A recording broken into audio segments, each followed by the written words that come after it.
This case really epitomises everything we've been trying to do. Cardiac arrest is a community problem, and in this case it was a community solution to the problem. Belgium Castle is a National Trust property in East Sussex, and it's known for being in lots and lots of films. It's a real iconic site. And a couple of years ago we put a defibrillator there as a public access site. Last summer a tourist from Belgium collapsed and had a cardiac arrest. George, the manager of the National Trust property, leapt to action and got the defibrillator.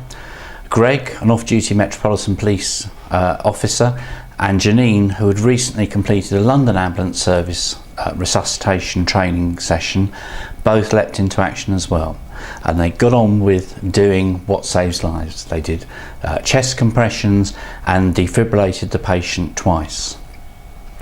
By the time the first ambulance response got there, 14 minutes later, the patient had a ROSC, and the patient was stabilised, taken to the Conquest Hospital, had angioplasty, and a few days later was discharged back to Belgium to pay his taxes. We'd had a concerted campaign in the east of Sussex. My colleague Nigel Hammond and I had been working very closely with the community first responders to get lots of public access defibrillators in place, because we know, particularly in the rural areas, that we need these to save lives.